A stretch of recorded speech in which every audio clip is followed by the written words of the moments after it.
Good morning everybody. आइए polity के question start करते हैं। पहला क्वेश्चन बात करता है, भारत के संविधान की व्याख्या करने की शक्ति किसके पास है? यानी संविधान की व्याख्या। यह चीज याद रखनी है हमें कि संविधान से संबंधित दो मुद्दे आते हैं। एक आता है संविधान में संशोधन,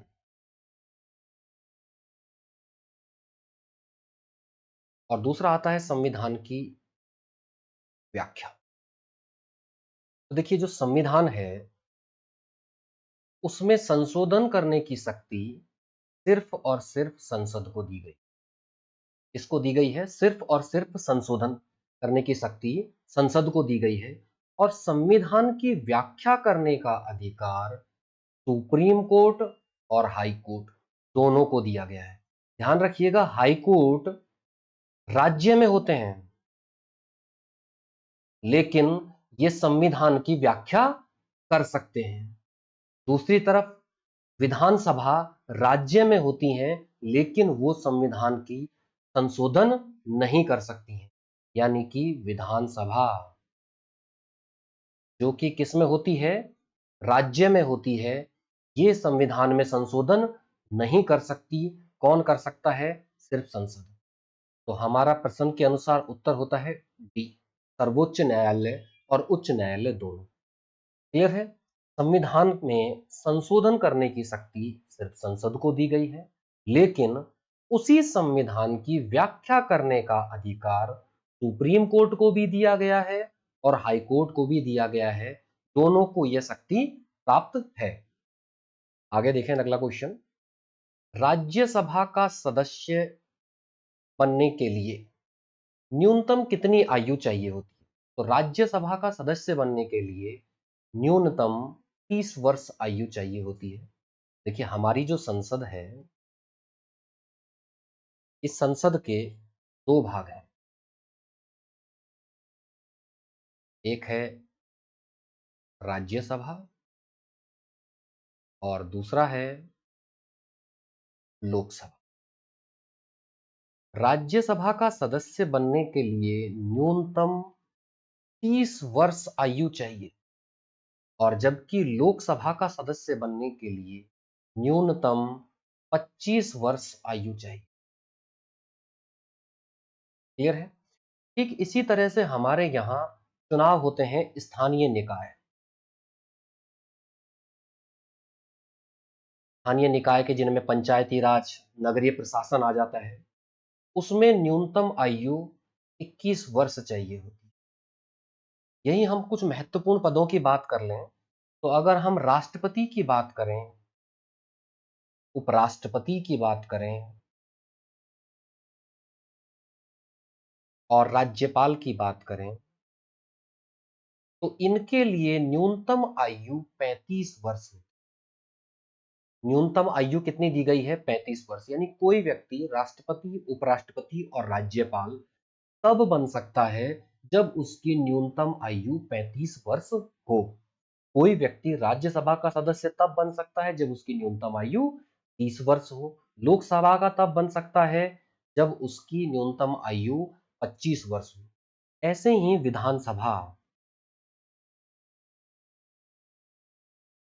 विधानसभा के लिए भी 25 वर्ष ही न्यूनतम आयु दी गई है। तो विधानसभा में कौन बैठते हैं? विधायक बैठते हैं, और विधायक को एमएलए बोला जाता है। और संसद में कौन बैठते हैं? सांसद बैठते हैं, और सांसद को बोला जाता है एमपी, मेंबर ऑफ पार्लियामेंट। यानी राज्यसभा के एमपी को 30 साल, लोकसभा के एमपी को 25 साल, विधायक यानी एमएलए को भी 25 साल, पंच, सरपंच, स्थानीय निकायों के लिए 21 वर्ष न्यूनतम आयु, राष्ट्रपति, उपराष्ट्रपति और राज्यपाल के लिए न्यूनतम आयु 35 वर्ष। अच्छा, अब कहीं भी बुक में ये लिखा हुआ नहीं मिलता है, लेकिन हम अप्रत्यक्ष रूप से इसे समझने की कोशिश करते हैं कि प्रधानमंत्री, पीएम, प्राइम मिनिस्टर, सीएम, मुख्यमंत्री, इनके लिए न्यूनतम आयु कितनी होनी चाहिए? तो देखिए, हम सीएम की बात करें तो सीएम क्या होता है? विधायक होता है, और विधायक के लिए मिनिमम एज कितनी है? 25 साल। यानी कोई व्यक्ति 25 साल की एज में भी विधायक बनता है तो वो सीएम भी बन सकता है। अब पीएम, प्राइम मिनिस्टर, अब पीएम जो बनता है वो या तो राज्यसभा का हो सकता है या लोकसभा का हो सकता है। तो अगर वर्तमान प्रधानमंत्री की हम बात करें तो नरेंद्र मोदी लोकसभा से हैं। अगर इससे पहले हम बात करें कि सरदार मनमोहन सिंह, वो राज्यसभा से थे। तो कोई व्यक्ति राज्यसभा का या लोकसभा का सदस्य हो, वो पीएम बन सकता है, प्रधानमंत्री बन सकता है। तो अब इनमें से कम एज किसकी है? लोकसभा की है। तो यानी प्रधानमंत्री बनने के लिए भी न्यूनतम कितनी एज चाहिए? 25 वर्ष। तो पीएम हो या सीएम हो, दोनों के लिए अगर न्यूनतम एज पूछी जाए तो डायरेक्ट कहीं नहीं दी गई है, लेकिन इनडायरेक्ट वे से हम इसका मीनिंग निकाल सकते हैं, इसका मतलब निकाल सकते हैं कि दोनों के लिए कितनी आयु चाहिए होती है? 25 साल।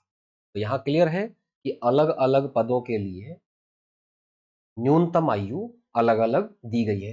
यही आपको बता दें कि ये सब उम्मीदवार के लिए है। ये सारी जो न्यूनतम उम्र है वो किसके लिए दी गई है? उम्मीदवार बनने के लिए, उम्मीदवार बनने के लिए। जबकि वोट डालने के लिए न्यूनतम आयु 18 वर्ष है। और ये हमने जो पढ़ी अब तक ऊपर क्या है? ये उम्मीदवार बनने के लिए है। यानी राष्ट्रपति का उम्मीदवार बनने के लिए, उपराष्ट्रपति का उम्मीदवार, राज्यपाल का उम्मीदवार बनने के लिए, सीएम, पीएम, एमपी, एमएलए, इनका उम्मीदवार बनने के लिए कितनी एज चाहिए? जो यहाँ दी गई है। लेकिन वोट डालने के लिए जो न्यूनतम आयु है वो कितनी है? 18 वर्ष है। आगे क्वेश्चन देखते हैं। लोकसभा का कार्यकाल, लोकसभा का इतने वर्ष का एक निश्चित कार्यकाल होता है। राष्ट्रपति द्वारा इसे किसी भी समय भंग किया जा सकता है। तो देखिए, लोकसभा जो है, अभी हम पढ़ रहे हैं संसद, और संसद में अभी हमने पढ़ा कि एक तरफ राज्यसभा है और एक तरफ लोकसभा है। ध्यान रखिएगा, राज्यसभा है वो स्थायी सदन है, स्थायी सदन है, मतलब ये परमानेंट हाउस है, इसका भंग नहीं किया जाता, ये निश्चित रूप से चलता रहता है। इसका चलने की क्या प्रक्रिया है? एक तिहाई सदस्य हर 2 वर्ष में रिटायर हो जाते हैं और 2 नए आ जाते हैं, एक तिहाई नए आ जाते हैं। यानी एक तिहाई रिटायर हुए, एक तिहाई नए आ गए, फिर 2 साल बाद एक तिहाई रिटायर हुए, एक तिहाई फिर नए आ गए। तो इस तरह करके ये नियमित रूप से चलता रहता है। जबकि लोकसभा है वो नियमित रूप से नहीं चलता है, इसका सामान्यतः कार्यकाल 5 वर्ष का होता है। कितना होता है? सामान्यतः कार्यकाल 5 वर्ष का होता है। लेकिन राष्ट्रपति अगर चाहें तो इसे 5 साल से पहले भी भंग कर सकते हैं। क्यों कर सकते हैं? अगर किसी पार्टी को बहुमत ना मिले, या जो पार्टी है जिसका प्रधानमंत्री बना हुआ है अगर वो बहुमत खो दे, तो उस स्थिति में राष्ट्रपति लोकसभा को पहले भी भंग कर सकते हैं, या सरकार राष्ट्रपति को सिफारिश करे 5 साल से पहले भंग करने के लिए, तो राष्ट्रपति लोकसभा को 5 साल से पहले भंग कर सकते हैं। अन्यथा अन्यथा जिस दिन लोकसभा की पहली बैठक होती है उससे लेकर 5 साल तक का इसका कार्यकाल होता है। अब यहां 2 चीजें हम समझते हैं। ये किसका कार्यकाल है? सदन। सदन कौन सा? लोकसभा।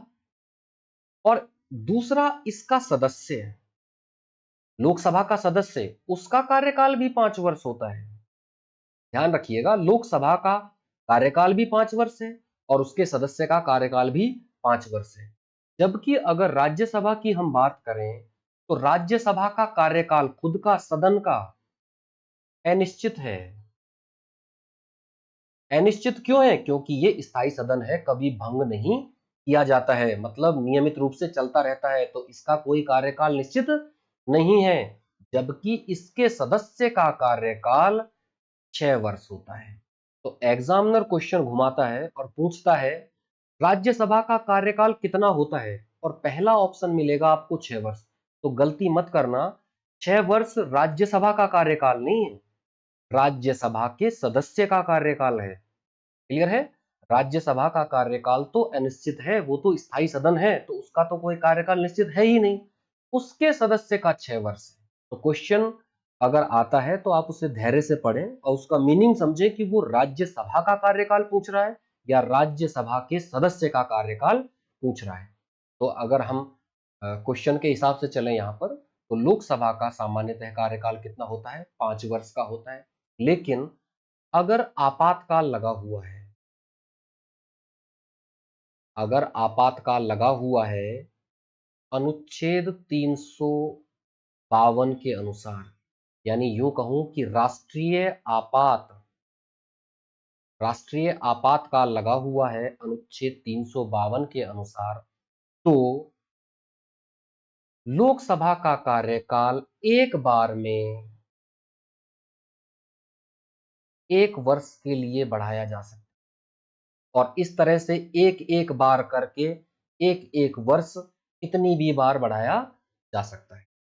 क्लियर है? लोकसभा का सामान्यतः कार्यकाल 5 साल है, लेकिन इसे 5 साल से पहले भी भंग किया जा सकता है और इसका कार्यकाल 5 साल से ज्यादा भी किया जा सकता है। अगर राष्ट्रीय आपातकाल लगा हुआ है तो एक बार में 1 साल के लिए इसका कार्यकाल बढ़ाया जाता है, अगली बार में फिर 1 साल के लिए बढ़ाया जाएगा, फिर अगली बार में फिर 1 साल के लिए बढ़ाया जा सकता है। इस तरह करके अनंत काल तक इसका कार्यकाल बढ़ाया जा सकता है। लेकिन अगर आपातकाल समाप्त हो गया है, अगर आपातकाल समाप्त हो गया है तो उसके बाद 6 माह से ज्यादा 6 माह से ज्यादा नहीं रहेगा। इसका क्या मतलब है समझें? मान लीजिए 1 जनवरी को इसका कार्यकाल 1 वर्ष के लिए बढ़ा दिया गया, लोकसभा का कार्यकाल 1 वर्ष के लिए बढ़ा दिया गया और 30 जनवरी को राष्ट्रीय आपातकाल समाप्त हो गया। तो अब 1 वर्ष के हिसाब से तो 31 दिसंबर तक चलना चाहिए, लेकिन जब राष्ट्रीय आपातकाल समाप्त हो जाता है तो उस 1 साल को पूरा करना जरूरी नहीं है। उसके बाद अधिकतम 6 माह तक ही चल सकता है, उससे अधिक नहीं। ऐसा नहीं है कि 1 साल के लिए कार्यकाल बढ़ा दिया और अभी 11 महीने बचे हुए तो 11 महीने तक ही लोकसभा को चलाना है, नहीं, अधिकतम 6 माह तक चला सकते हैं। यानी राष्ट्रीय आपातकाल के दौरान एक बार में 1 साल कार्यकाल बढ़ाया जा सकता है, एक एक साल करके कितनी भी बार बढ़ाया जा सकता है। दूसरी बात, जब राष्ट्रीय आपातकाल समाप्त हो जाए तो कार्यकाल उसके बाद अधिकतम 6 महीने तक ही चलाया जा सकता है, ऐसा नहीं है कि उसे 1 साल तक खींचा जाए।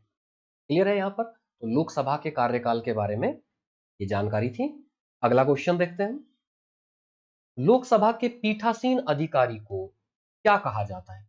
तो देखिए यहां हम समझें कि पीठासीन अधिकारी, जिसे प्रिजाइडिंग ऑफिसर बोला जाता है, इसका मतलब क्या है? जो उस सदन का हेड हो, जो उस सदन का हेड हो। जैसे देखिए ये सदन की कार्यवाही चल रही है और यहाँ सामने सीट होती हैं एमपी की, एमपी यहाँ बैठे होते हैं और यहाँ पर एक हेड होता है उसका, और जो हेड इनको सबको कंट्रोल करता रहता है। तो कोई भी जब सदन चलेगा तो उसका एक कोई हेड जरूर होगा।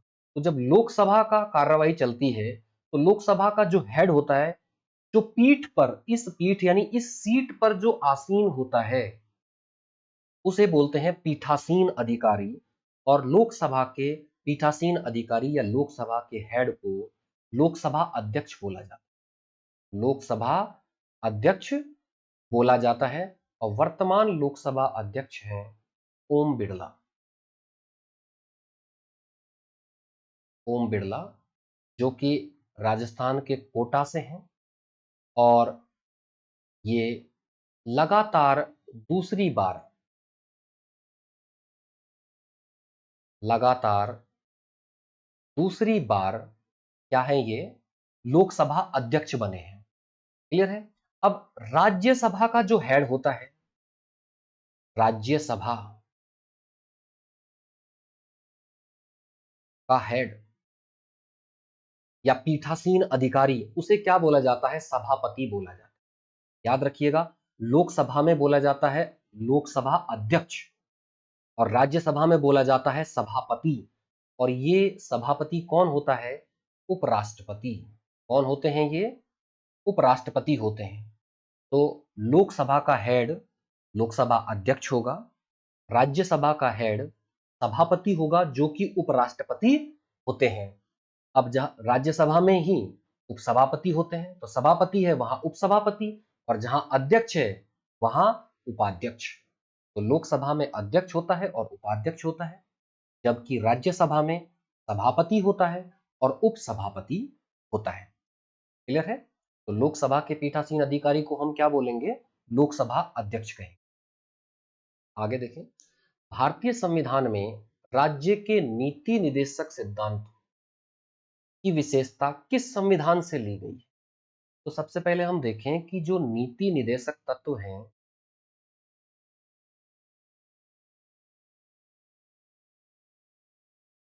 ये हमारे संविधान के भाग 4 में दिए गए और अनुच्छेद 36 से लेकर 51 तक दिए।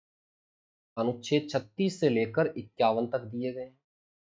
इनकी विशेषता क्या है? ये नीति क्या है? नीति का मतलब होता है कानून।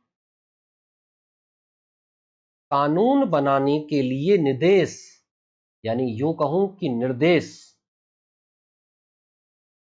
तो मतलब हमारे संविधान में सरकार को, यानी राज्य को, राज्य यूं समझिए सरकार जो कानून बनाता है, राज्य को ये निर्देश दिए गए हैं कि वो कानून बनाते समय, नीति बनाते समय इनका ध्यान रखे, मतलब इनको ध्यान में रखते हुए नीति बनाए। तो सरकार जब कानून बनाती है तो इन्हीं को ध्यान में रखते हुए कानून बनाया जाता है। तो नीति निर्देशक तत्व जो संविधान में हमारे में लिए गए हैं वो आयरलैंड के संविधान से लिए। कहाँ के संविधान से लिए गए हैं? आयरलैंड के संविधान से लिए गए हैं। हमारे संविधान के भाग 4 में दिए गए हैं, अनुच्छेद 36 से लेकर 51 तक दिए गए हैं।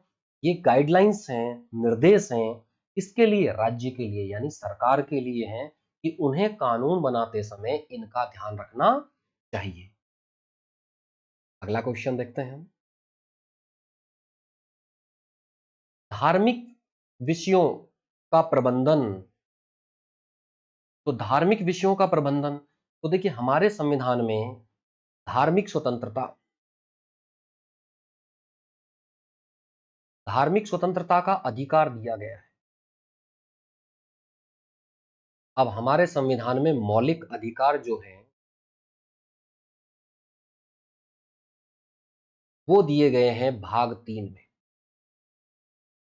भाग 3 में अनुच्छेद 12 से लेकर 35, अनुच्छेद 12 से लेकर 35 तक क्या दिए गए हैं? हमारे संविधान में मौलिक अधिकार दिए गए हैं। उन मौलिक अधिकारों को अलग अलग ग्रुप में बांटा गया है, 7 ग्रुप में, 7 समूहों में बांटा गया है, जिनमें से एक समूह डिलीट कर दिया गया है, संपत्ति का अधिकार। तो धार्मिक स्वतंत्रता का जो अधिकार है हमारे संविधान में अनुच्छेद 25 से लेकर 28 तक दिया, अनुच्छेद 25 से लेकर 28 तक दिया गया है। अनुच्छेद 25 कहता है अंतःकरण की स्वतंत्रता,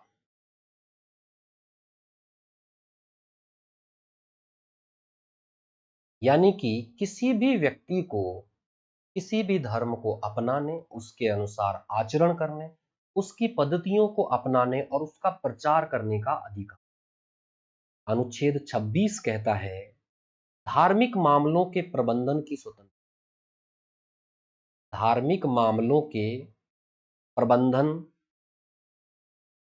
की स्वतंत्रता, मतलब कोई भी व्यक्ति या कोई समुदाय अपने धार्मिक मामलों का मैनेजमेंट, प्रबंधन खुद कर सकता है। 27 में दे रखा है धार्मिक कर की मनाही, धार्मिक कर की मनाही, मतलब राज्य यानी सरकार कोई ऐसा कर नहीं ले सकती जो किसी धर्म विशेष के विकास में लगाया जाए। मतलब धार्मिक कर, जैसे जजिया वगैरह पहले मध्यकाल में लिए जाते थे, इस तरह का कोई भी धार्मिक कर सरकार नहीं लगा सकती है। और 28 में बात करें तो राजकीय शिक्षण संस्थान, राजकीय शिक्षण संस्थान इनमें धार्मिक शिक्षा निषेध की गई। धार्मिक शिक्षा निषेध की गई है, मतलब जो सरकारी या सरकार से मान्यता प्राप्त या सरकार के धन से चलने वाले जो शिक्षण संस्थान हैं, उनमें धार्मिक शिक्षा नहीं दी जाएगी, धर्म की शिक्षा नहीं दी जाएगी। तो इस तरह से 4 अनुच्छेद हमारे संविधान में दिए गए हैं, जो धार्मिक स्वतंत्रता के लिए हैं, और ये हमारे मौलिक अधिकारों में शामिल हैं, अनुच्छेद 25 से लेकर 28। तो प्रश्न में पूछा गया है कि धार्मिक विषयक कार्यों का प्रबंधन यानी धार्मिक मामलों का प्रबंधन, तो अनुच्छेद 26 में दिया गया है। क्लियर है? आगे बढ़ते हैं। किस केंद्र शासित प्रदेश का अपना एक उच्च न्यायालय है? तो देखिए, केंद्र शासित प्रदेश वर्तमान में अगर हमारे देश में बात करें तो राज्य और केंद्र शासित प्रदेश, तो हमारे देश में 28 राज्य हैं और 8 केंद्र शासित प्रदेश हैं। 8 केंद्र शासित प्रदेश में से 2 केंद्र शासित प्रदेश ऐसे हैं जिनके अपने उच्च न्यायालय हैं। एक हो गया दिल्ली, जिसका उच्च न्यायालय 1966 में बना। दूसरा हो गया जम्मू कश्मीर और लद्दाख, इनका एक उच्च न्यायालय है जिसका नाम है जम्मू कश्मीर, और ये उच्च न्यायालय 1928 का बना हुआ है। तो यानी अगर हम बात करें कि केंद्र शासित प्रदेश, तो केंद्र शासित प्रदेश 2 हैं, दिल्ली और जम्मू कश्मीर, जिनके पास अपना उच्च न्यायालय है। अब प्रश्न के अनुसार जम्मू कश्मीर ऑप्शन में नहीं दिया गया है, तो आंसर सी सही होगा, दिल्ली। तो केंद्र शासित प्रदेश 2 हैं जिनके पास अपना उच्च न्यायालय है, दिल्ली और जम्मू कश्मीर। दिल्ली का हाईकोर्ट उच्च न्यायालय 1966 का बना हुआ है, जबकि जम्मू कश्मीर उच्च न्यायालय 1928 से कार्यरत है। आगे देखें, दिल्ली उच्च न्यायालय की स्थापना की गई, अभी हम पढ़ चुके हैं, 1966 में की गई थी। आगे बढ़ें, रंगराजन समिति। रंगराजन समिति, अब देखिए रंगराजन जो समिति है, ये योजना आयोग द्वारा, योजना आयोग द्वारा 2012 में बनाई गई। इसका कार्य क्या था? गरीबी का अनुमान लगाना, यानी कि गरीबी हमारे देश में गरीबी किस स्तर पर है, किसको हम गरीबी का पैमाना माने, उस आधार पर रंगराजन समिति का गठन किया गया था। तो इसका गठन किया गया योजना आयोग द्वारा 2012 में, और इसने अपनी रिपोर्ट सौंपी थी 2014 में। ध्यान रहे कि योजना आयोग अब समाप्त कर दिया गया है और अब योजना आयोग का स्थान ले लिया है नीति आयोग। तो अब वर्तमान में योजना आयोग नहीं है, क्या है? नीति आयोग है। नीति का मतलब national institution for transforming India, यानी परिवर्तित होते हुए राष्ट्र का राष्ट्रीय संस्थान। संस्थान क्लियर है? National institution for transforming India, तो नीति आयोग है। तो रंगराजन समिति है वो किससे संबंधित हुई? गरीबी के अनुमान से संबंधित। आगे बढ़ते हैं। किसी राज्य की विधान परिषद में राज्य की विधानसभा में सदस्यों की कुल सदस्य संख्या के कितने से अधिक नहीं हो सकती है।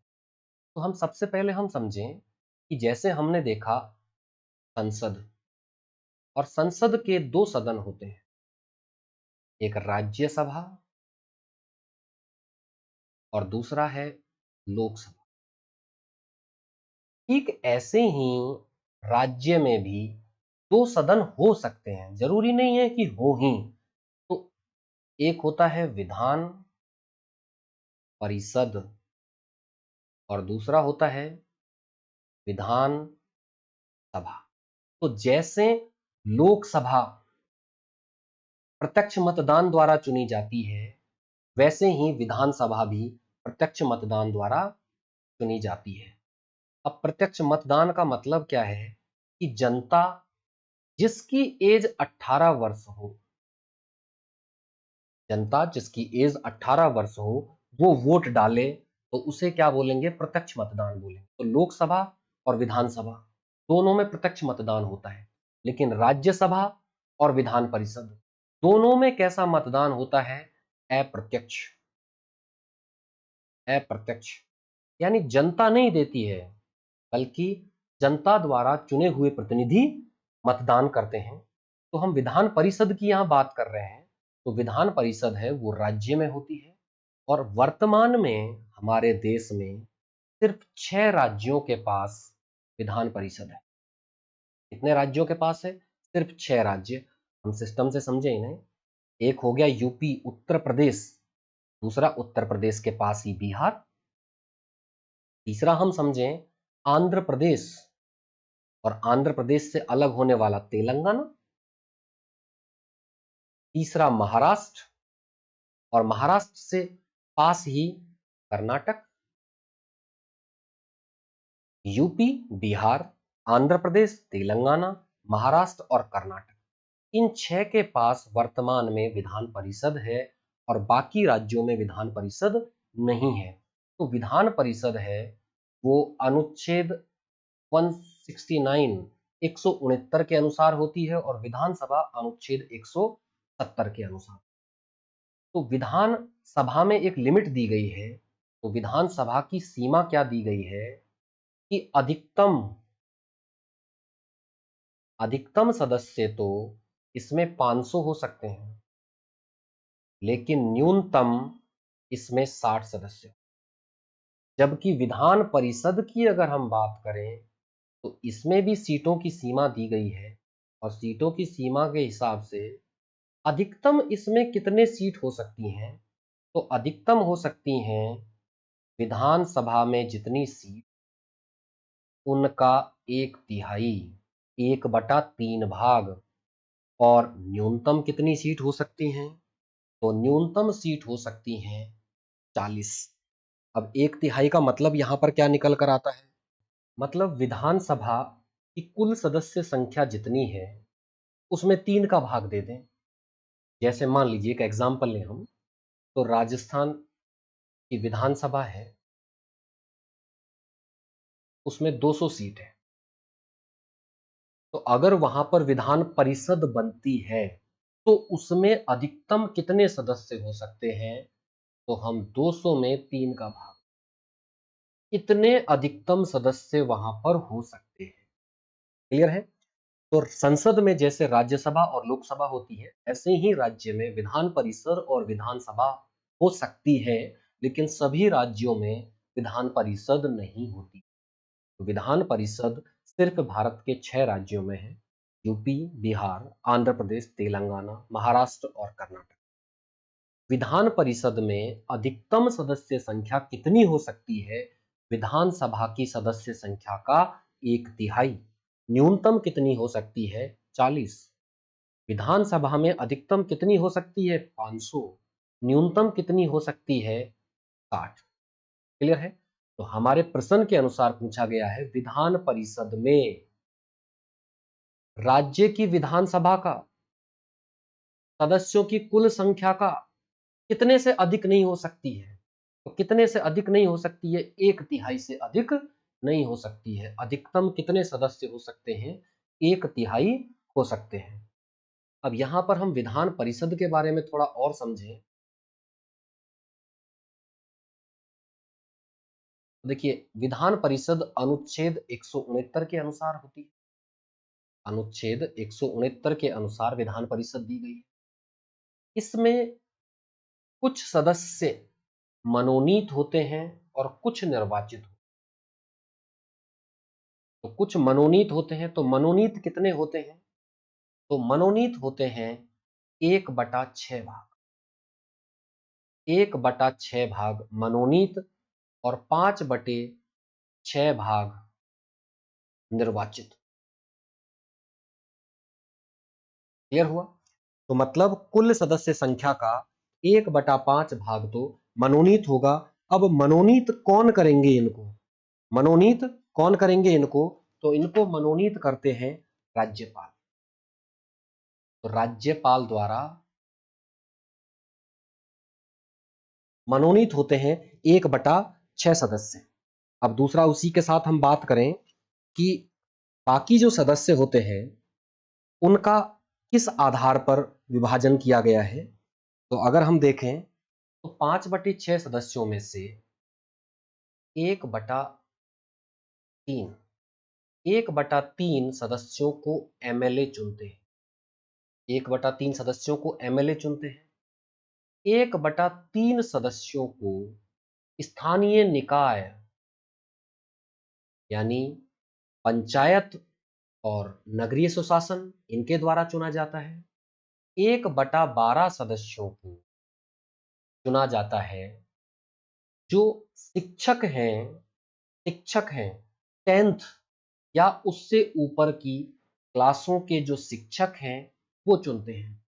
और 1/12 सदस्यों को चुना जाता है ग्रेजुएट द्वारा यानी स्नातकों द्वारा, स्नातक द्वारा। तो इस तरह करके 5/6 सदस्य तो निर्वाचित होते हैं और 1/6 सदस्य मनोनीत होते हैं राज्यपाल द्वारा। देखिए विधान परिषद का क्या कंसेप्ट होता है कि विधान परिषद बनाने और बिगाड़ने के लिए राज्य की विधानसभा एक प्रस्ताव पारित करती है बहुमत के साथ, 2/3 बहुमत के साथ, यानी विशेष बहुमत के साथ। तो विशेष बहुमत के साथ पारित करती है और उसे भेजती है संसद को। संसद उसे साधारण बहुमत से पारित करती है।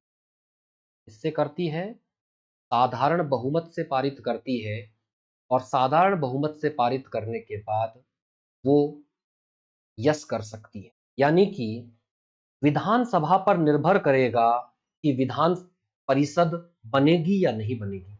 यानी विधानसभा की इच्छा हुई कि विधान परिषद होनी चाहिए तो वो विशेष बहुमत से प्रस्ताव पारित करेगी, संसद को भेज देगी, संसद उसे साधारण बहुमत से पारित करेगी और विधान परिषद बना दी जाएगी। लेकिन विधान परिषद बनी हुई है और विधानसभा को लगता है कि विधान परिषद नहीं रहनी चाहिए, तो विधानसभा क्या करेगी, फिर से एक प्रस्ताव लाएगी, विशेष बहुमत से पारित करेगी, संसद को भेज देगी और संसद साधारण बहुमत से पारित करेगी और बोल देगी कि ठीक है, अब की बार नो कर देगी, यानी कि अब विधान परिषद नहीं रहेगी।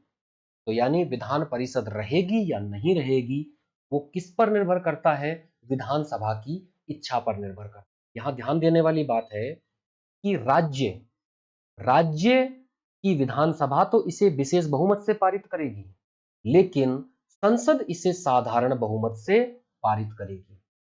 अब ध्यान रखने वाली बात यह है कि हमारे संविधान में जो संशोधन होता है वो विशेष बहुमत से होता है। अनुच्छेद 368 के अनुसार संविधान में संशोधन होता है और इसके अनुसार दो तरह के संशोधन होते हैं। एक होता है विशेष बहुमत और दूसरा होता है विशेष बहुमत प्लस 50% राज्य।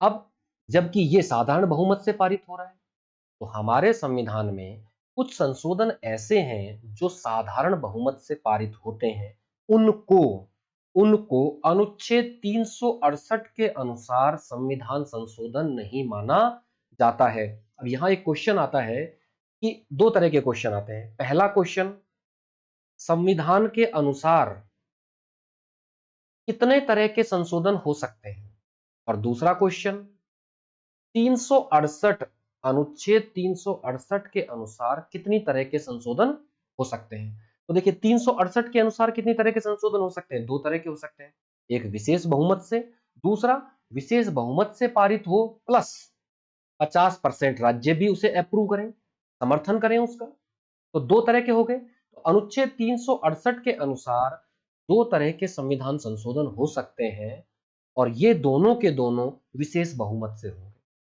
तीसरा, संविधान में दो तो ये दे रखे हैं, तीसरा आता है साधारण बहुमत। तो कुछ अनुच्छेद में ऐसे हैं जैसे अनुच्छेद 2, अनुच्छेद 3, अनुच्छेद 169, अनुच्छेद 239 ए। ये कुछ अनुच्छेद ऐसे हैं कि इनमें संशोधन साधारण बहुमत से होता है। किससे होता है? साधारण बहुमत से होता है, और इसीलिए इनको संविधान संशोधन नहीं माना जाता है। तो मतलब हमारे संविधान के अनुसार संशोधन कितनी तरह का हो सकता है? दो तो 368 के अनुसार और एक साधारण बहुमत के अनुसार, तो 3 तरह के संविधान संशोधन हो सकते हैं। तो देखिए यहां अलग अलग तरह के मल्टीपल क्वेश्चन हमारे सामने तैयार हो गए हैं। तो इस टॉपिक को हम फिर से दोबारा देखते हैं कि विधान परिषद और विधानसभा हमने देख लिया है कि विधानसभा के लिए अधिकतम सीमा कितनी है, न्यूनतम सीमा कितनी है, विधान परिषद के लिए अधिकतम सीमा कितनी है और न्यूनतम सीमा कितनी है, कितने राज्यों के पास विधान परिषद है, ये भी हमने समझ लिया है।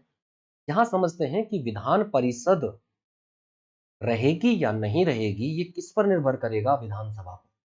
विधानसभा विशेष बहुमत से भेजेगी, संसद साधारण बहुमत से पास करेगी, और इस तरह से करके विधान परिषद बनाई जा सकती है और विधान परिषद को समाप्त किया जा सकता है। अब जो विधान परिषद बनेगी उसके 1/6 सदस्य मनोनीत होंगे राज्यपाल द्वारा, 5/6 सदस्य निर्वाचित होंगे जनता द्वारा। अब जनता का सी अप्रत्यक्ष, प्रत्यक्ष नहीं अप्रत्यक्ष, यानी 1/3 एमएलए चुनेंगे, 1/3 लोगों को स्थानीय निकाय के लोग चुनेंगे, यानी पंचायतों के लोग और नगरीय प्रशासन के लोग।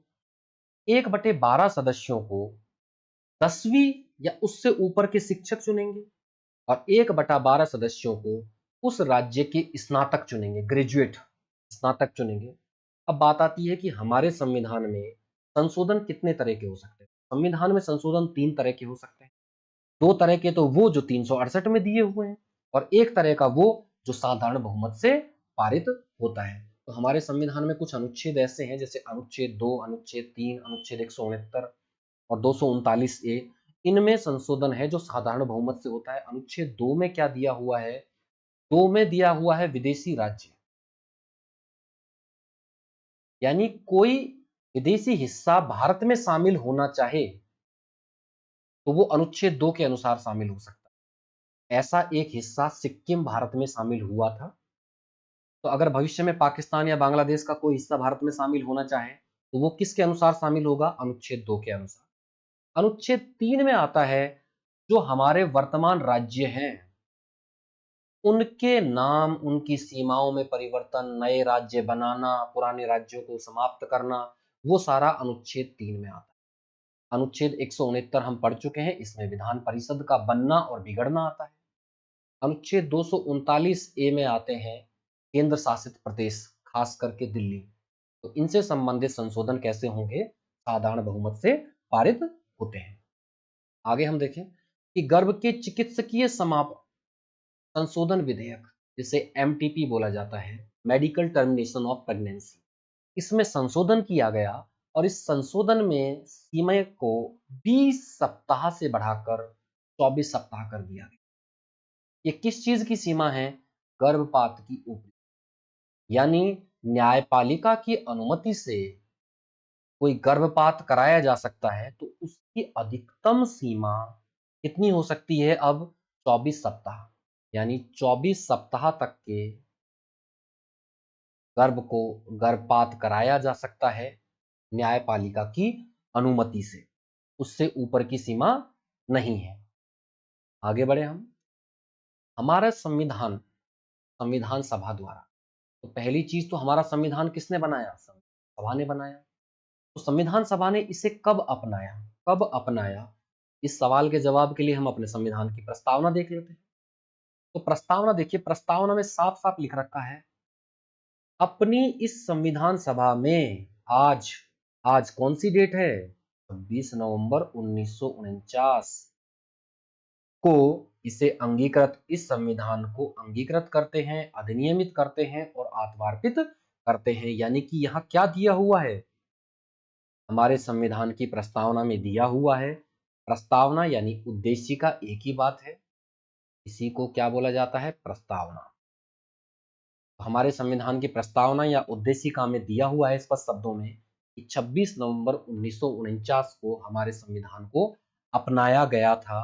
तो यहां पर 1950 ना होकर 1949 सही होगा। अच्छा, यहां पर एक बेहतरीन क्वेश्चन आता है, उसे हम समझते हैं। जब हमारा संविधान 26 नवंबर 1949 को बन चुका था, तो 26 जनवरी 1950 को क्यों लागू हुआ? उसी दिन क्यों नहीं लागू कर दिया? जब हमारा संविधान बनकर तैयार हो गया था 26 नवंबर 1949 में, तो उसे 2 महीने तक क्यों रोके रखा और 26 जनवरी 1950 को ही इसे क्यों लागू किया गया था? तो इस सवाल के जवाब के लिए हम पीछे चलते हैं। तो देखिए, 1929 में कांग्रेस का एक अधिवेशन हुआ लाहौर में, और लाहौर में रावी नदी के तट पर, और इसके अध्यक्ष थे जवाहरलाल नेहरू, पंडित जवाहरलाल नेहरू। और यहां पर यह डिसाइड किया गया कि अगले साल यानी 1930 से हम हर साल 26 जनवरी को क्या मनाएंगे? स्वतंत्रता दिवस मनाएंगे।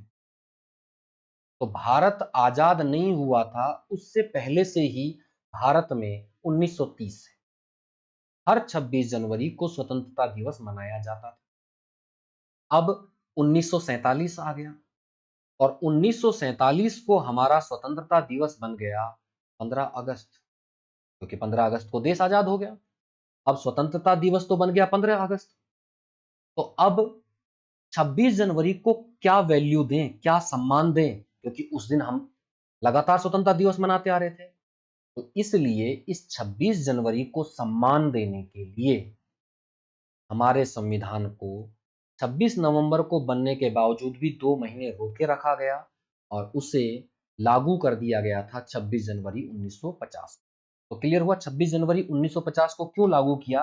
क्योंकि स्वतंत्रता दिवस इस दिन ना मना सके कोई बात नहीं, इस दिन कम से कम गणतंत्र दिवस तो मना सकेंगे, कम से कम गणतंत्र दिवस तो मना सकेंगे। इस तरह से 26 जनवरी हमारा गणतंत्र दिवस बन गया था। हालांकि 26 नवंबर 1949 को संविधान जब बन गया था, तो पूरा संविधान तो लागू नहीं हुआ था, लेकिन इसके 15 अनुच्छेद लागू कर दिए गए। 15 अनुच्छेद लागू कर दिए गए। क्लियर है? हमारा संविधान कब बनकर रेडी हो गया? 26 नवंबर 1949 को हो गया था। उसे लागू किया कर दिया गया था 26 जनवरी 1950 को। कारण क्या था? क्योंकि हम 26 जनवरी को 1930 से हर साल स्वतंत्रता दिवस मनाते आ रहे थे। उस दिन को सम्मान देना था। तो सम्मान स्वतंत्रता दिवस का ना दे सके कोई बात नहीं, तो हम गणतंत्र दिवस का सम्मान उसे देने के लिए संविधान को 2 महीने रोके रखा गया। आगे बढ़े। मंत्रिपरिषद में प्रधानमंत्री सहित सभी मंत्रियों की कुल संख्या लोकसभा के सदस्यों की कुल संख्या का कितना प्रतिशत से अधिक नहीं होनी चाहिए? कुल सदस्य संख्या से कितना प्रतिशत अधिक नहीं होनी चाहिए? क्लियर है? अब देखिए, सबसे पहले हम समझे कि मंत्रिपरिषद क्या है। तो देखिए, हमारे यहां संसद है, और संसद में 2 सदन है, राज्यसभा और लोकसभा। इन दोनों में ही जो बैठने वाले सदस्य हैं उनको हम क्या बोलते हैं? सांसद, एमपी। क्या बोलते हैं? सांसद, एमपी। अब इन एमपी में से कुछ एमपी तो वो होते हैं जो मंत्री बन जाते हैं, और कुछ सिर्फ एमपी रह जाते हैं। यानी कुछ सांसद तो मंत्री बन जाते हैं और कुछ सांसद सिर्फ एमपी रह जाते हैं। तो जो ये मंत्री बन जाते हैं, इनका हेड कौन होता है? इनका हेड प्राइम मिनिस्टर होता है, प्रधानमंत्री होता है। तो प्रधानमंत्री सहित इसको इसको क्या बोला जाता है? मंत्री परिषद। इसी को बोला जाता है कार्यपालिका, और इसी को बोला जाता है सरकार। तो सरकार कहो, कार्यपालिका कहो, मंत्री परिषद कहो, एक ही बात है। अब इसके लिए एक सीमा तय की गई है। अब हमारी संसद में, जैसे लोकसभा, सरकार किसके आधार पर बनती है? लोकसभा के आधार पर बनती है। तो लोकसभा में कुल सीट 552 है। 552 में से 2 सीट एंग्लो इंडियन की हटा दी गई हैं, या यूं कहूं कि इनका आरक्षण समाप्त कर दिया गया है। 2 सीट यहां कम हो गई और 5 सीट खाली हैं। क्लियर है? तो टोटल हमारे पास एक्चुअल में कितनी थी? 545 सीट थी, 7 सीट खाली थी। 545 में से 2 एंग्लो इंडियन की हट चुकी हैं। तो अब कितनी सीट बची? 543। तो हमारी लोकसभा में 543 सीटों पर वोट डाले जाते हैं। तो चुनाव कितनी सीटों पर होता है? 543 सीटों पर होता है। अब 543 सीटों पर जब चुनाव होता है तो इन 543 में से जो एमपी हैं उनकी एक लिमिट बनाई गई है कि ऐसा नहीं है कि 543 में से 200 लोगों को मंत्री बना दिया, 300 लोगों को मंत्री बना दिया। इससे क्या होगा कि देश पर खर्चे पर लोड बढ़ेगा। तो इसलिए एक संविधान संशोधन हुआ, 91वां संविधान संशोधन 91वां संविधान संशोधन अधिनियम 2003। और इस आधार पर तय किया गया कि 15% अधिकतम सीट रहेंगी। कितनी रहेंगी? अधिकतम 15% रहेंगी। किसकी? लोकसभा की। लोकसभा की यानी लोकसभा की जितनी सीट होंगी, 543 है जैसे यहां, तो उनका 15% से अधिक मंत्री नहीं हो सकते। प्रधानमंत्री सहित 15% से अधिक मंत्री नहीं हो सकते हैं। ये किसके बारे में दिया गया है? ये सीमा दी गई है लोकसभा के बारे में। अगर यही हम विधानसभा की बात करें तो विधानसभा के बारे में भी सेम है, 15%। 15%, लेकिन मिनिमम 12 सदस्य। 15% तो रहेगी, लेकिन कम से कम 12 सदस्य होने चाहिए। मंत्री परिषद में कम से कम 12 सदस्य हो और अधिकतम कितना हो? 15%। अच्छा, दिल्ली के बारे में अलग प्रावधान है। तो दिल्ली के लिए ये लिमिट है 10%। कितनी है? 10%। तो दिल्ली में विधानसभा की जो सीटें हैं वो 70 हैं। 70। तो 70 का 10% हम निकालें तो कितना आता है? 7। तो मतलब दिल्ली में अधिकतम कितने मंत्री हो सकते हैं? 7 मंत्री हो सकते हैं। किसके सहित? सीएम सहित। सीएम सहित 7 मंत्री हो सकते हैं। तो इस तरह से 91वां संविधान संशोधन अधिनियम 2003 आया और इसमें 2003 में क्या किया गया?